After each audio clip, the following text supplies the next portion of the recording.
All right, welcome. So today is our move into stillness meeting. Nice turnout. And we're going to pick up where we left off last week. So last week, we began an exploration of a reduced breathing, or we should term it a breath normalization practice. Okay, so the premise being that with some rare exceptions, the majority of the humans on the planet today are overbreathing. And the consequence of that is, I mean, first of all, it's a part of a vicious cycle, because we could ask, is it the hyperventilation that produces the stress, or does the stress produce the hyperventilation? And they just feed into one another. So however it started, it has continued. It continues in that fashion, because the more distress that we experience, the tendency is to hyperventilate. And the hyperventilation is not always obvious. It's not always this big heaving, huffing and puffing sort of thing. It's something that can become chronic at a low grade.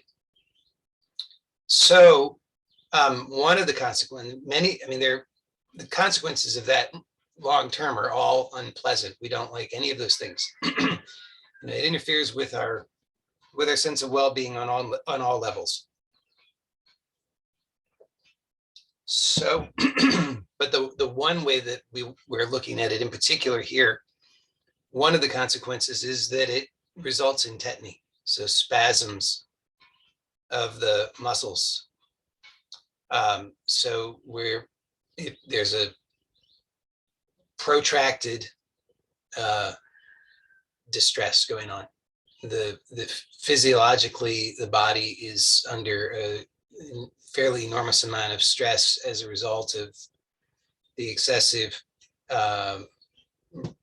breathing, really in particular the reduction in carbon dioxide levels. So as those we discussed last week, as those carbon dioxide levels in the body drop, in addition to the tetany spasms, and long before that, there are reductions in blood flow. Creates more rigidity. It's disrupting pH balance throughout the body, because the body is working hard to maintain the pH balance of the blood, which has to be maintained very strictly. So this is an enormous amount of stress that's happening. Now, in the short term, such stress it's likely that it has a hormetic effect.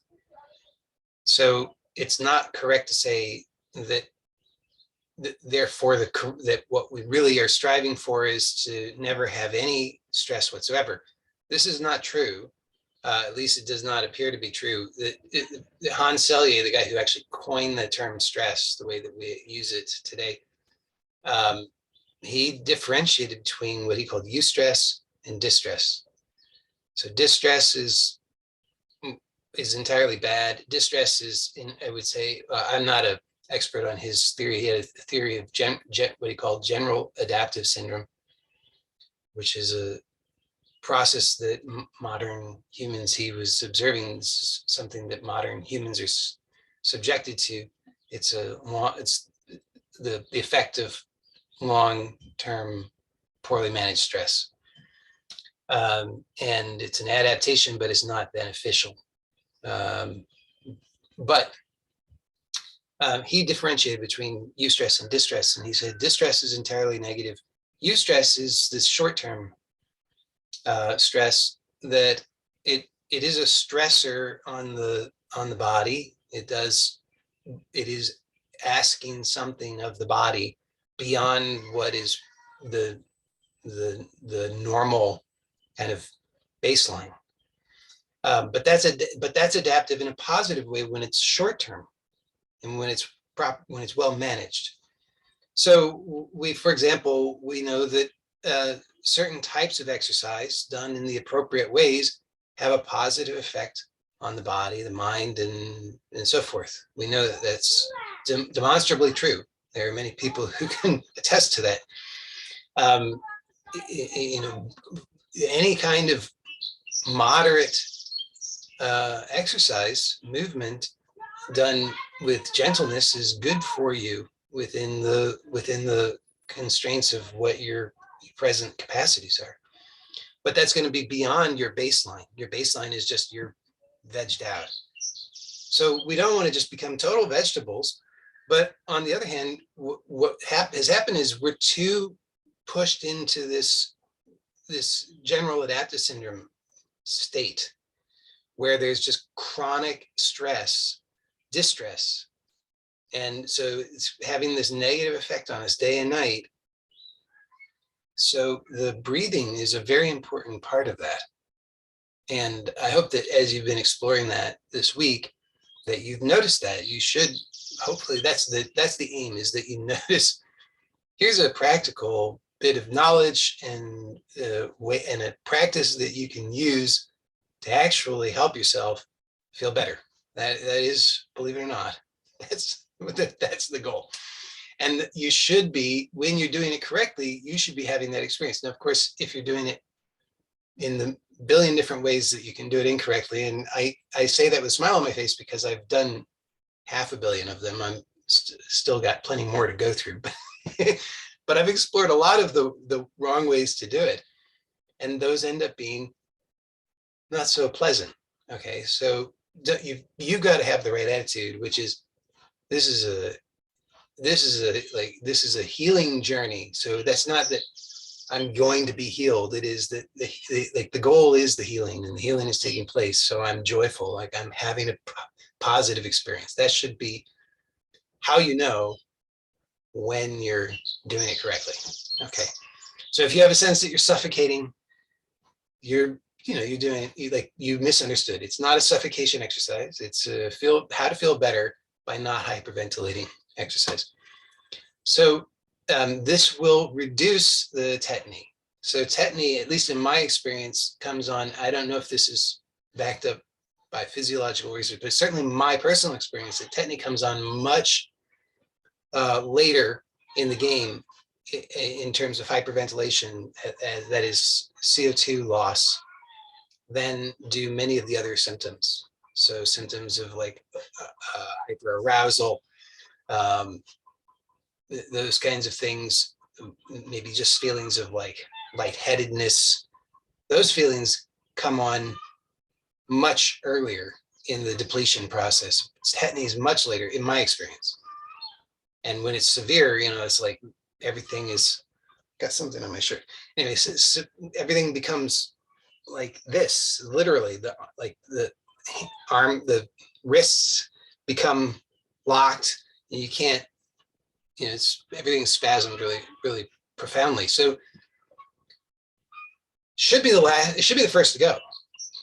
And that's my experience. That's why I'm sharing this normalization, breath normalization technique in the context of somatic exploration, because when you're hyperventilating, when you're in a CO2 depleted state, you cannot, or let's put it this way, if it's possible to voluntarily release that tetany, that certainly would require an enormous amount of focus, concentration power that you probably don't have, and it will be harder to develop that than it would be to stop hyperventilating. If you stop hyperventilating, you'll have greater concentration power coupled with less tetany, so you'll be able to relax much more. So that's what we're going to explore today. And my goal for you is that you have the actual experience that you can say, yes, for sure, I just had that experience, holy cow, in which you were able to voluntarily release muscular tension that you have been holding habitually, and you can be consciously aware of it. It will change your perception of yourself. All this will happen at one time. This is a thing that will happen. This is the goal. for today, just to be clear. And you will say, I feel better. Now, along with that, there will be confusion. Okay, so I want to be clear about that, because on the one hand, you'll say, I definitely feel better. On the other hand, you're going to say, I'm not sure about this. It seems strange. It's unfamiliar. I think maybe this is scary. Maybe I'm being torn apart. Maybe something bad is happening to me, because your brain doesn't know. Your brain's trying to contextualize this experience. It can't remember, most likely. It can't remember ever having had this experience, or if it had this experience, it's thinking, I don't know if that was a good or a bad thing. And chances are it was a little bit of both. You think about it. Think about, like, maybe if you like in the context of, say, birth trauma, okay, if the last time that your brain can remember having a feeling okay was at this moment of birth, somewhere in there. And then all of a sudden something went wrong in a profound way because of the birth trauma, whatever that is, like you pushed too hard, somebody pushed too hard, somebody squeezed the wrong way, whatever. And you went from everything's okay to everything's very much not okay.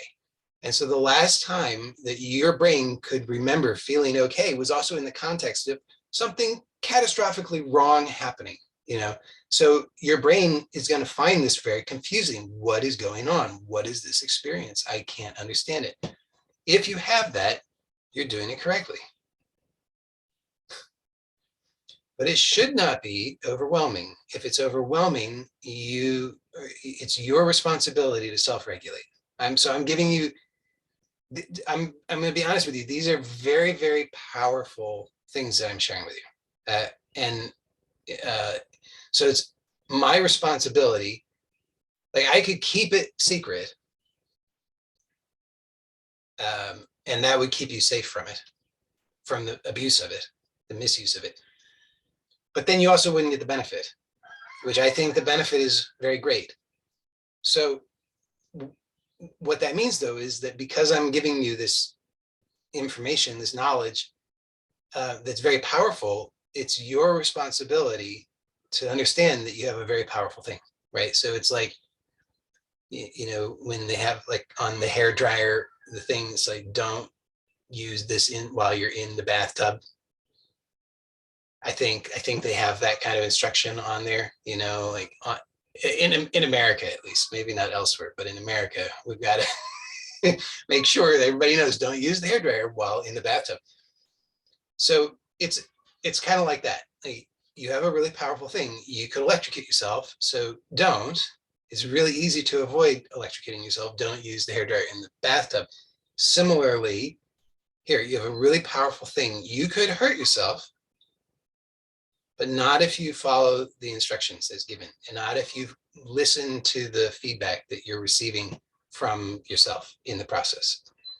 So if you feel uncomfortable, if you feel distressed, if you are, if you're feeling overwhelmed, these are all signs that you need to just back off. Okay, it means just relax, let it go, and don't continue until you feel okay again. So because it's a very powerful process, this is part of the learning curve, because what you're doing is you're learning how to be how to be fully present. Okay, because in order to be fully present, you have to have a degree of trust in the goodness and okayness of this whole thing. You need to have a sense of safety so that you can actually be present to what is, rather than all of the worries about what might be. Think about how true that is, how much of your energy is consumed by worry about how things might be and how you need to manage everything in order to make sure.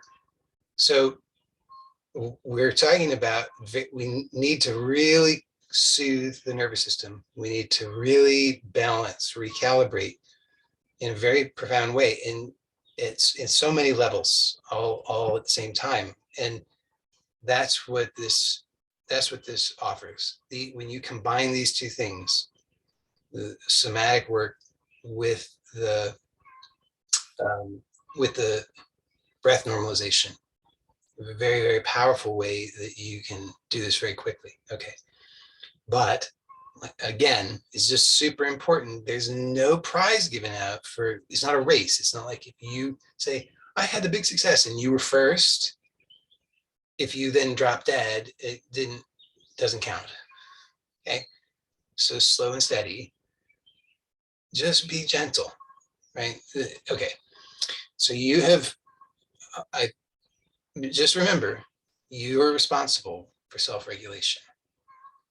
Don't pass out. Don't become lightheaded. Don't force, nothing forceful. Relaxed. Okay. So now we're going to begin the practical portion. So we're going to be lying down as long as that's possible. If it's not possible, as always, you will have to modify, and that's okay. Because with this, remember, although we work with the body, it's really somatic. So so you could, in theory, you could do all of this just imagining. You could be hanging upside down and just imagining, and it would still work. But for those who are able to, you're going to lie down on the back. And so you want to, as usual, firm, flat surface that's reasonably comfortable, whatever that is for you. And so right away, you've got the beauty of this is always, wherever we are, at whatever point in the lesson, you're given exactly everything that you need to get maximum benefits. So you just watch yourself and see what's going on, see what unnecessary thoughts are there, what unnecessary reactions, what's unhelpful, and you look at what is compatible with what you truly want. You're here because you want to know that kind of harmony, peace, clarity, ease, relief. Okay, so then you just need to be practicing those things. So everything that you do, every movement, let it be that, because otherwise what's happening is you're reinforcing some existing conditioning that says freedom is hard, peace is difficult, joy is unpleasant. All these things that that are programmed in there, that are, it's so funny. Somebody just saying, is this 1984? It's like you're waking up from 1984, I guess, because that's sort of like newspeak. But newspeak is what you've become.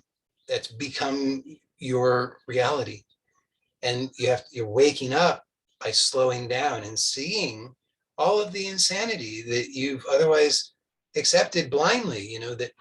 That you have to just suffer and struggle for some reason. That freedom will be tomorrow, but never today. And we need to see those things and realize that's not what I want. So I refuse to practice that. So to get, come to lying, to remain at rest while lying, or sitting, or whatever position you're in, but to actually find that deeper rest, and then to allow it, then you start to observe all of the arguments, all of the mental machinations that are going on, all trying to make sense of this. And you see how many of those interpretations are fearful and negative. They say, you can't just lie still, you're hurting, you have to do something, something's wrong, something's off, you need to just one more thing. This is the last one, I promise. If only you'll just make this final adjustment, then everything will be okay. I swear to it this time. Okay, it wasn't that time. but it'll be just one more. I swear, this is what the mind will do. And all you have to do is just watch it and see that you have this amazing capacity to just rest. As crazy as that is, you have the ability to rest.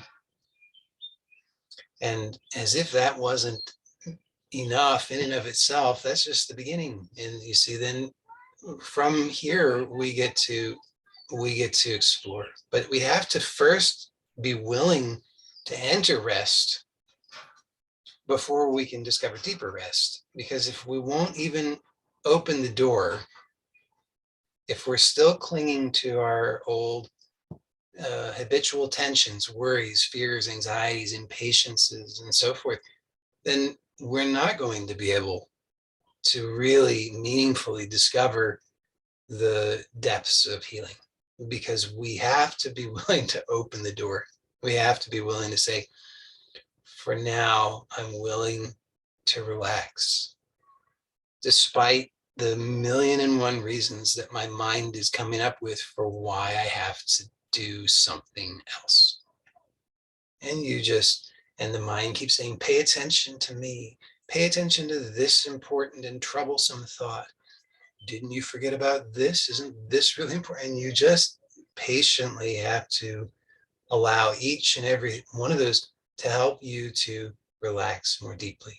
And this is like training for your life, you see, because that's what your life consists of. I'm sure of it. Because that's what it is, it's just like stuff happening and you've got reactions. And what you want is peace. And you're in the habit of believing your mind that says, just one more thing. I have to just do this one more thing, to manage this one more thing, to get this one other thing under my control. And then I can have peace.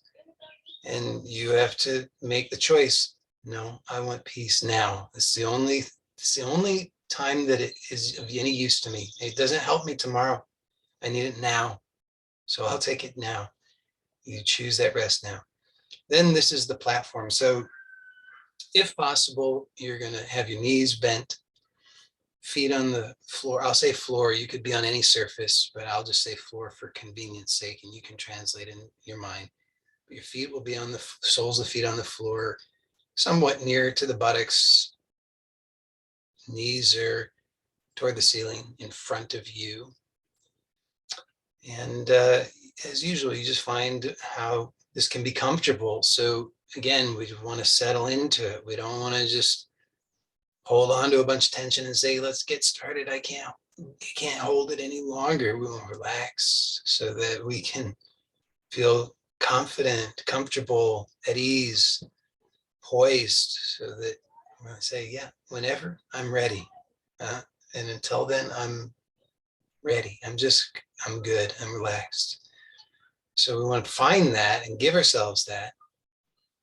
It's important. So you just find out what unnecessary effort are you making, and you let that go. And if the mind will play tricks, so we'll do all kinds of funny things. It will tell you this can't work, and here's proof that it can't work, and haha, made your legs flop open, and it'll do all kinds of things, and you're learning, so you have to have the right attitude. That you just say, okay, I'm learning. This is how I'm learning. This is the process. And you can have a prayer, please let the learning be smoother. Please let me be more intelligent. Please, let me be more awake to what is. Let me be more open to the truth. Let me be more forgiving. Let me let go of the false, so that I can progress more rapidly. And so then you're going to notice that you're breathing, and I want you to begin to allow for the exhalations to be very, very, very relaxed. And you can put your hands on your belly in whatever way is comfortable for you, so that you can notice how much of the belly is relaxed and how relaxed is it? So when I say we want the abdomen to be relaxed, we're talking about from the bottom of the rib cage all the way down to the pubic bone. All of that area should be soft, not taut. So you just gently feel there, and you notice with each exhalation, just allow for it all to soften. Just allow it to soften a little bit more.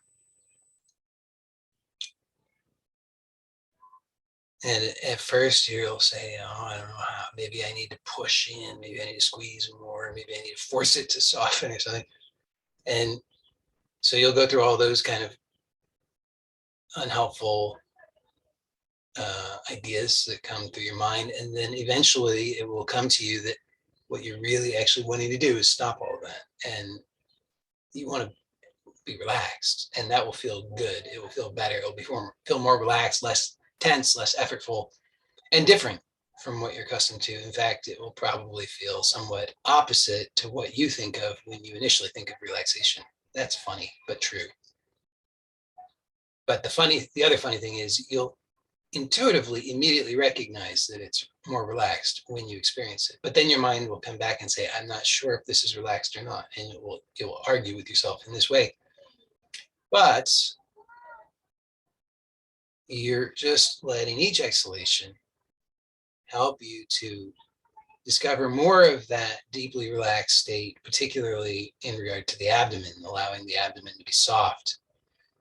And we haven't mentioned the inhalation yet, but now I will. And so I'll say that the inhalation also should be relaxed. And particularly, I'm talking about the abdomen. So now the abdomen is relaxed both on the inhalation and the exhalation. And you can verify that with your hands placed there. And you'll notice that you have some habits of introducing tension, more tension, either when you inhale or when you exhale, or both. Maybe different types of tension that you introduce in each case. And I want you to, with each inhalation and each exhalation, I want you to discover how you can relax more deeply so that the abdomen remains relaxed on the inhalation and on the exhalation, so that you're not making any unnecessary effort in any of the abdominal muscles. Now, here's some hints for you when you are considering the abdominal muscles. I want you to be aware that they're not just on the front side, they're also on the left and the right sides. And to a certain extent, they wrap around to the back. So I'm talking about the obliques and the transverse abdominis. Those wrap around around almost all the way to the back. I mean, some of them to the back side. So also include in your awareness, and even with your hand placement, the right and left sides of the abdomen, the waist, soft tissue there. And notice that that too can be soft, relaxed, not tense or taut, so that you can actually feel where the bottom, the lower edges of the rib cage are on the sides, and you could feel where the tops of the iliac bones are at the bottoms, toward the bottom. So see that you can allow that with each breath, with each inhalation and with each exhalation. You're allowing for the entire abdomen to remain soft and relaxed. Well, now notice that in order for this to happen, the chest also has to relax, because if you're holding a whole bunch of tension in your chest, it's going to be, and you're holding a bunch of tension in your abdomen, and then when you release the tension in the abdomen, all of a sudden you're going to feel and notice that tension in the chest a lot more, and it will be a lot more uncomfortable, and you'll be straining a lot more if you try to maintain it. But you can relax that too. So you can relax the chest So you're not trying to restrict anything. You're not trying to squeeze anything. You're not trying to do anything effortful here at all. You want it to all be relaxed. And remember, by the way, you are responsible for self-regulation. Just please remember that. So now you might notice, okay, let's talk a little bit more about the inhalation. So let's let the inhalation be slow, not in a stressful way, but just let it be more relaxed. See if you can let it be a little slower without it being uncomfortable or distressing. So a little slower, a little smoother, a little gentler. And notice if you take in now don't do this, but if you were to take in a big inhalation, you could imagine that would produce a whole bunch of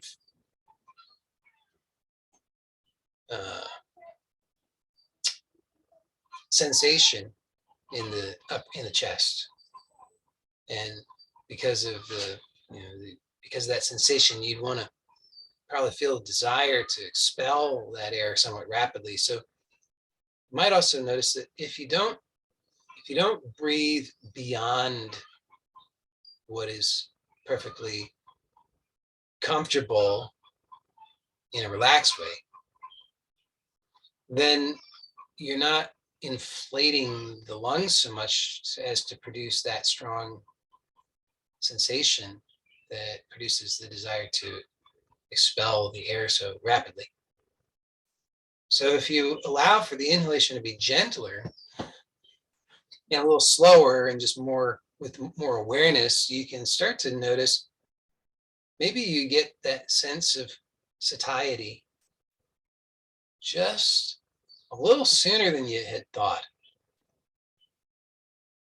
And you can really explore by letting if you think about that you're inhaling, and so you have the beginning of the inhalation, and then you start moving into the middle of the inhalation, and then you get toward the end of the inhalation. We could say as you get to the end of the inhalation, you want to be even slower, smoother, and gentler, so that you really become sensitive and notice.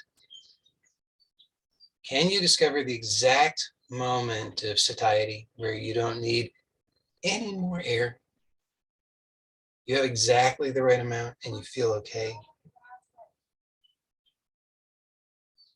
So you want to slow it down in that way and be really, really aware so that you start to notice exactly the moment in which you have precisely enough air and you don't need any more. And then right there, you just relax and naturally allow slowly, gently for the air to release on the exhalation without any force. Now, as you're doing this, following these instructions, you are moving toward normalizing your breath. And so you might be experiencing very, very mild, hopefully only very, very mild air hunger. Should be completely tolerable, stress-free. If at any point it becomes uncomfortable, then just breathe a little bit more until you feel balanced again, and then you can resume the same exploration. Because remember, we don't want to go too far to either extreme. On the other hand, if you are finding that you don't really notice anything, you don't feel any sense of shift of any kind, you don't feel this slight sense of air hunger, you don't feel maybe more relaxed or more aware or more present in a certain way. If you don't feel some kind of shift like that, then maybe you just can slow down a little bit more. Let the inhalation be a little slower, a little gentler. And make sure that both the inhalation and the exhalation is relaxed. So your hands are helping your abdomen to remain relaxed. And you're also remembering that that means you have to let your chest be relaxed. Because if you're squeezing your chest, you feel uncomfortable. So you just let that be relaxed. Let everything be relaxed. You don't need to hold anything tight. And now you're going to have to remember you're responsible for self-regulation. So you need to determine where you're at in this exploration. If this is enough for you, that is, if going anywhere beyond this, if you're just right on the edge, and if you go anywhere beyond this, it would be too much, then you please know, congratulations, you have found the edge. You stay there. That is perfect for you right now. Nothing could be better. It is your responsibility to be true to that. If you are not at that edge, or you feel like you're a little bit more experienced, and you feel like, I'm kind of on the edge, but I know this experience well enough to know I could explore just a step further, gently. Then you may do so long as you remember you're responsible for self-regulating. So for those who would like to explore the next thing, and not for anybody else, so please be clear on which you are. And don't try to do something for the wrong reasons. So when you're clear, and until then, you just stay where you are. But if you become clear that you're wanting to take another step further in the exploration, then what you can do is you can notice that when the exhalations, similar to the inhalations, you can let the exhalations slow down even more as they reach the end. So you're allowing it to be super relaxed, super comfortable. And then you're just watching and aware. And then you notice that as it starts to get to what might be the end-ish, you're wanting to find exactly that moment where it's a complete end of a relaxed, passive exhalation. So you're letting it slow down. And as you're doing this, now, of course, what might happen is, particularly because at the end of a completely relaxed exhalation, then all the muscles are in their relaxed state. So you're relaxing the chest and relaxing the abdomen, which can remain relaxed throughout. And then the thoracic diaphragm, which is the main respiratory muscle that we're really allowing to do the breathing in this case. At the end of the exhalation, it also is in its completely relaxed lengthened state. And so in this state, there's actually no compulsion from any muscular tension to do anything. And so as far as the muscles are concerned, here you have this moment of perfect relaxation. So then all that we're left with, the only thing that compels any activity, such as breathing again, is from the brain, you could say, which sometimes is just signaling to breathe because it's a rhythmic thing. It's just gotten in that habit. That's just what it does. End of exhalation, beginning of inhalation, repeat, no matter what, regardless of whether you need it. So it turns out that also, it can be calmed. So we're going to start allowing that to calm down.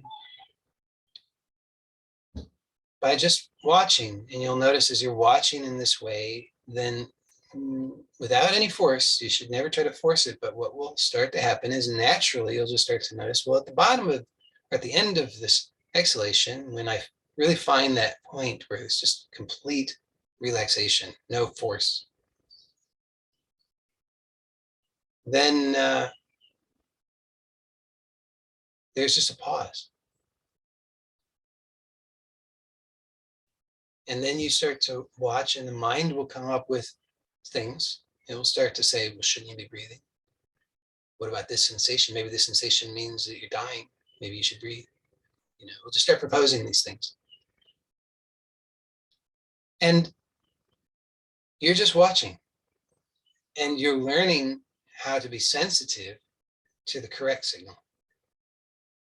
So remember, I said, you know, this is a process that allows you, I can't remember exact words I used, but it was the point I was making earlier, was that this is a process that allows you to have trust so that you can live spontaneously, so that you can live in flow.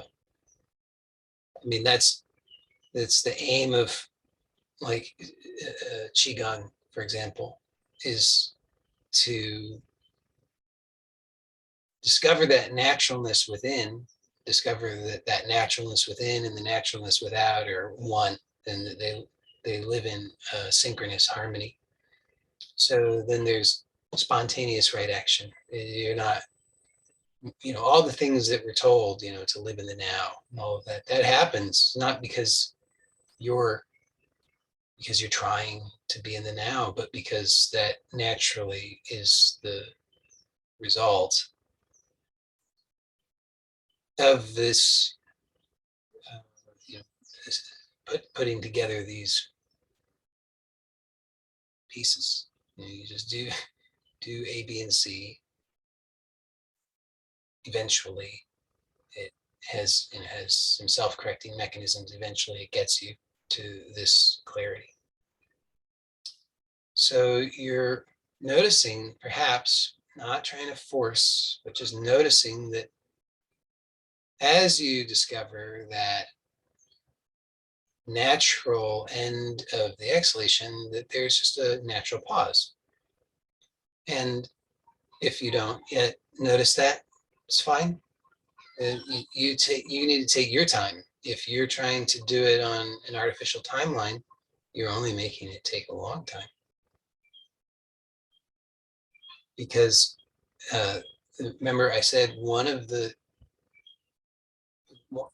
outcome of this should be that you have this aha in which you are able to voluntarily release muscular tension, know that you're more at ease,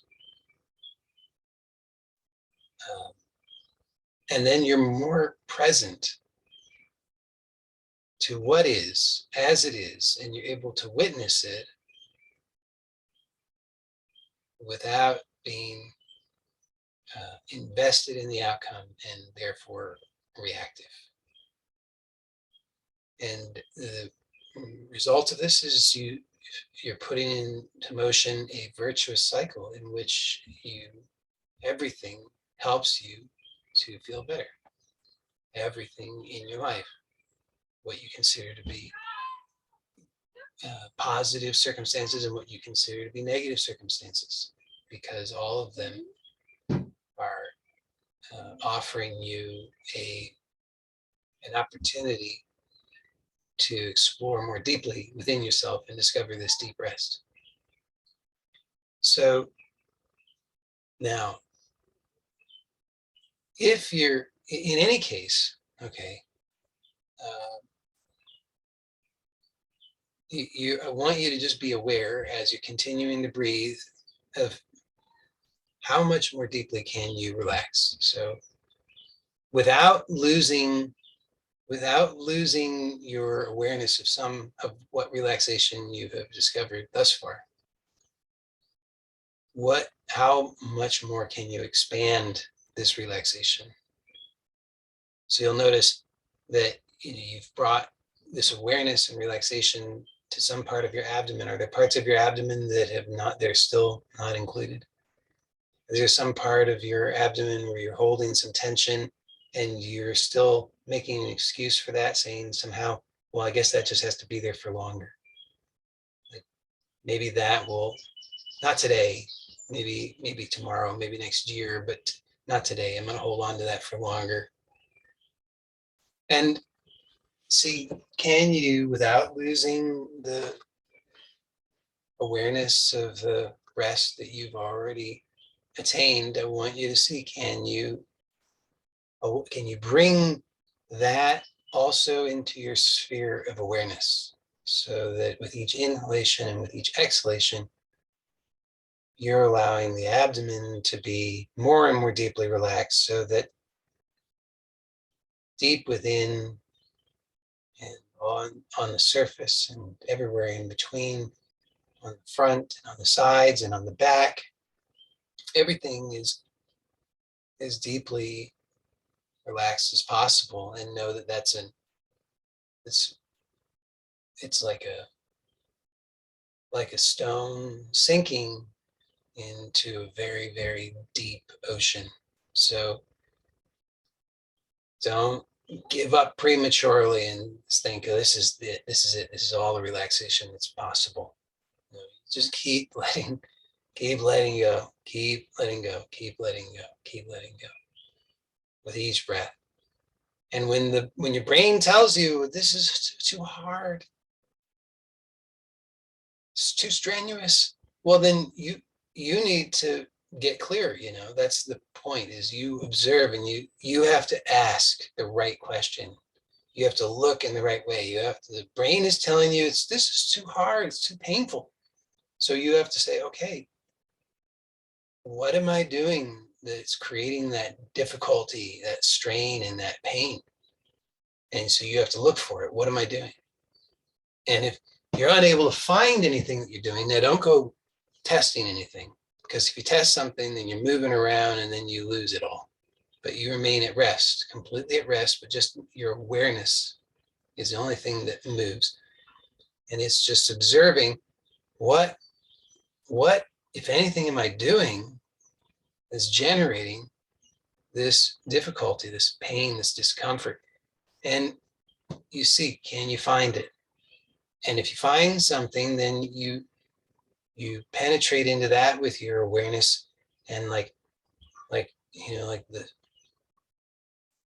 I think the sun melts the ice, so that sun, that light of awareness melts that hardness, that coldness, and what you perceived as that discomfort or that pain, one way or the other, releases, either because you were doing something physically, in which case through that you're able to release it, or because you were just projecting something there in your mind or in your imagination. And by looking carefully in this way, in a very relaxed way, you see clearly that it was a phantom. And so that can be let go too. So you should find that with each breath, you can find deeper and deeper rest. And you should find that your breath is, you find actually more satisfaction and ease in the breath, even though most likely it's significantly reduced from the minute volume that you were breathing of 51 minutes ago. So now, that right there is already, I'm almost hesitant to do anything more than that, because that's such a powerful lesson right there. But I also want to give you a little bit of experience of being able to move while maintaining this awareness, because you were rushed out of your early learning phase of movement, early somatic exploration, because you were told that you gotta hurry up. You gotta, we don't have time for all of this business of you staring at your toes and drooling. You need to be out there solving humanity's problems. You need to be earning a living. You need to be, doing something. And so we didn't get a good study of these things, and now we're re-studying them, learning how to be embodied in a skillful way. And so you want to have that kind of respect for it and understand how powerful it is, and treat it with that kind of reverence, so that you don't miss what is available to you, because you take all this time and you discover some really powerful things, but then they have to be integrated into the rest of your life, or the progress is very slow, and mostly it's just relegated to like party tricks that you can do lying down. Like, look at me, I can relax my belly if I lie down on the floor and breathe in this way for half an hour. But which is great, but say, and that's what you want all the time. See, you want, when you're doing these other things, you want to be able to breathe in a free, spontaneous, natural, satisfying, healthy way, instead of your breath being dominated by your emotions, your habitual worrisome thoughts, and so forth. Because when you allow your breath to be dominated by those things, you set in motion a vicious cycle in which you feel increasingly distressed, in which causes you to breathe in an increasingly distressed way, which in turn causes you to feel even more distressed. And so here you have this moment in which you've discovered something very powerful. I mean, if not, then I'll tell you, you didn't take the opportunity, because it was clearly presented. But I you could always go back. I would encourage everybody to do the lesson again. Anyway, but so don't, if you say, oh, I guess I feel like I failed. Well, you you didn't fail as long as you learned. And that just means don't make the same mistake again. So you want to be aware enough to learn how can I improve this? How can I have a better experience? How can I quicken my studies so that I can be, have the benefits of it, instead of just saying, having a bunch of certificates. So you're noticing this ongoing relaxation that you've learned how to voluntarily inhabit. You'll notice it's different than the way that you normally are holding yourself. You normally a lot more tension, a lot more discomfort of a particular kind. And so now you want to find out, well, how can I move without introducing all this unnecessary tension again? Because what you should be asking yourself, the correct, good, intelligent question would be, how much tension is really necessary for any given activity that I want to do? And I can guarantee you it's significantly less than what you habitually do. You habitually use, you give it 25% when 2% would do. You give it 100% when 25% would do. And it's because you're working against yourself. And it's ignorance. It's not malicious. You're not trying to hurt yourself. Of course, it's just because you didn't know, and you thought you were doing the right thing. These certain sensations that you were in the habit of interpreting as sensations that meant you were doing it right. It just comes down to that. You just were in the habit of thinking these sensations mean I'm doing it right, but it turns out those sensations meant you were doing it in the hard way and not in a helpful way. So here in this moment, you've discovered the way that's free of some of those contrivances, some of the artificiality, some of the wrongness, some of the mistaken beliefs. You're free of those in this moment. And now the challenge is, which is one that you're going to really, if you take it to heart, it will be very valuable to you. It will be hugely transformative. But most people won't take it to heart because they'll think they've got other better things to do. But for those who are sincere, here's what you can do: is you want to begin to explore these basic movements, the most basic movements that you can from this position, and see that you can do so without losing this level of rest. So it may be, well, in fact, it's certain that some of the movements that you might want to do from this position would require some degree of tension in some of the abdominal muscles that are presently relaxed.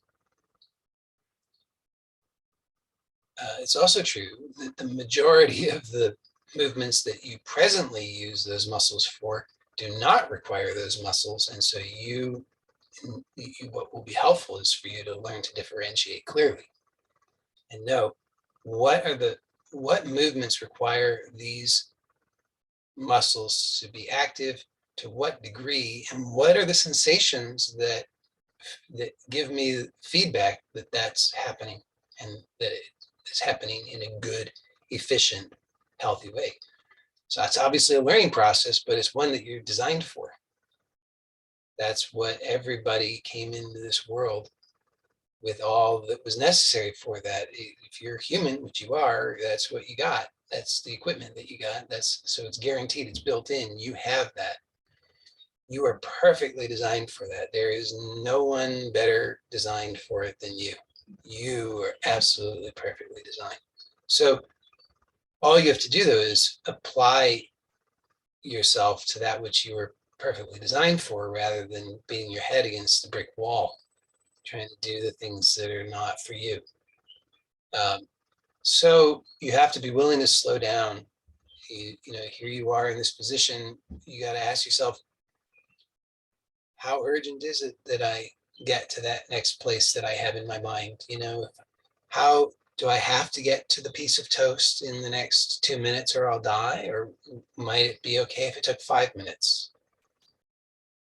And I know that it sounds trivial, but that's the kind of thing that we're using to inflict violence and self-harm all the time. Like, there's no other way, I must run. And you just slow down and ask the question, what is the hurry? What is such an urgent matter that it requires that I do harm to myself?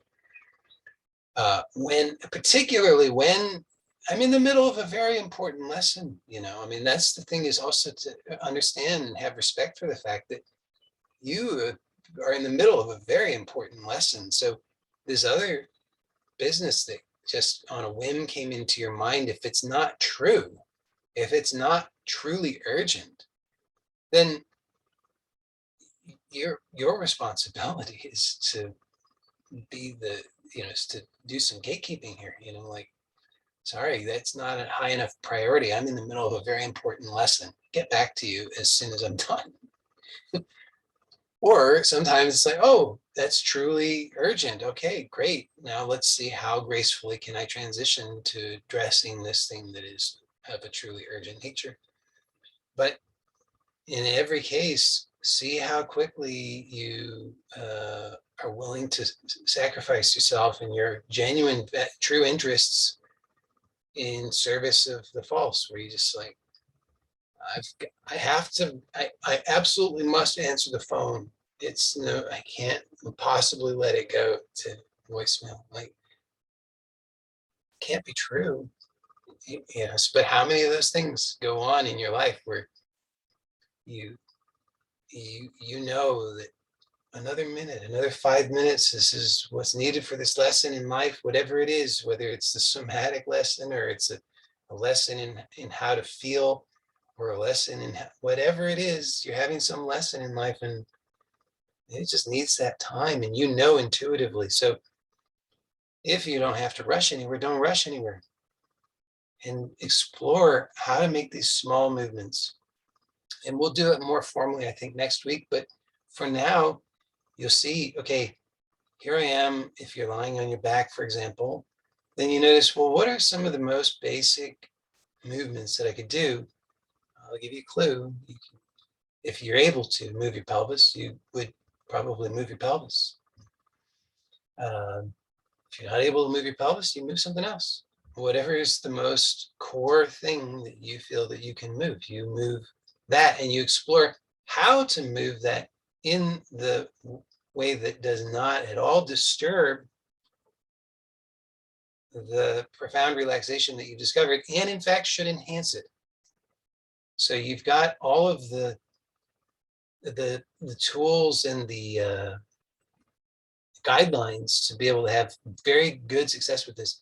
You remember, you move slowly, and you think about utilizing pandiculation because it's very powerful. So when, for example, if you're moving your pelvis by moving the tailbone down or more in back of you a little bit, then so therefore the lower back is arching. Then you think, okay, as you release that, you want to very slowly release that with awareness, and you want to come to the point where you've completely relaxed, you've completely released. You're not countering the movement by trying to round the lower back. You've let it flatten naturally without any force. Likewise, if you're curling, so you're rolling the pelvis in the opposite direction, lower back is flattening into the surface, then as you're coming back down, you same thing, you slowly release. And you don't ever counter it. You just release until you get to that point where you're totally at rest. You're not pulling or pushing in any direction. So you're really discovering that true rest, true neutrality. And you're doing this with that very gentle breath. So when you breathe in this particular way, wow, it gives you so much to be aware of. How am I going to move and remain aware of the breath? Yes. So now you look at how much we were rushed out of that important phase of discovery, that we were really, it's an enormous amount. It's a very important job that most children are not allowed to complete in a satisfying way. And so we have to give ourselves that, because it's important for us to be able to have success in this life, to successfully go through the early stage.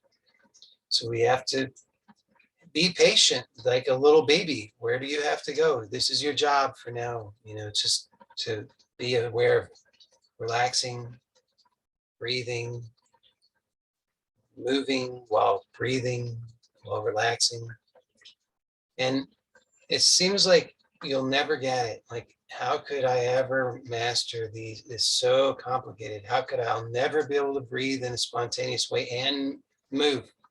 Can't even twitch wiggle my finger and breathe in a relaxed way. I'll never be able to, walk and breathe. And you will. You just have to apply yourself. But now you hopefully see what what there is to be done. You kind of have a path if you can, or can be aware of that you need to calm your nervous system. You need to restore the balance in the body by normalizing the breath, becoming aware of the deeper and deeper relaxation, and allowing the breath to feed into that. So you're aware of the breath, you're relaxing the breath, you're allowing each inhalation and each exhalation to further, more deeply relax. Let go of the unnecessary tension. You can feel that release, sometimes very significantly. You definitely should. It should not be a thing that you're guessing about. You should definitely notice something, many things, definitely I was able to voluntarily release. Okay, so you do all that, and then you maintain that, because that's the relaxed state. That's the effortless state. But your brain tells you, it's freaking out. It says, oh, this is hard. How can I can't do this forever. This is too hard. I got to go back to that other way. But that's why you just have to be patient with it. And then you slowly, as you gain some sense of confidence with the breath, slowly you introduce some very small movement. And you want to notice how you can do that while also breathing in a spontaneous, relaxed way. It's a lot, but you can do it. You play with it, you'll start to gain more confidence. And you should notice that your gains in a somatic sense are greatly augmented, because the reduction in the tetany, that's just a physiological byproduct of the hyperventilation, goes away as you normalize the breath. You increase your carbon dioxide to a normal level, or more in the direction of normal. Then you're physically able to relax more, and it feeds into this virtuous cycle. So you're more able to be present and aware, more able to relax, more able to be present and aware, therefore better able to relax, therefore better able to be more present and aware. And so it just keeps feeding into this positive virtuous cycle, and you should see noticeable quickening of your progress somatically. So that's my expectation. That's my experience. So I look forward to hearing your feedback. If you have, certainly positive experiences, I would really want to hear that. If you have concerns, questions, doubts, let me know that as well. And I have in mind, so just to wrap up, I have in mind something, when I never know week to week for sure what I'm going to do, but I have in mind something that I would like to explore probably next week, but if not, another time soon, that for which you will want some props. One of which is a bath towel. So I recommend, hopefully we'll actually use it, but have a bath towel available next week. And some paperback books that you could stack up, that you're going to rest your head on. So if possible, have those things prepared for next week. Just got some pretty exciting things to share with you that I think you're going to really like. So that's it for now. Thank you so much for joining me. Blessings to you all. I'll see you next time. Bye for now.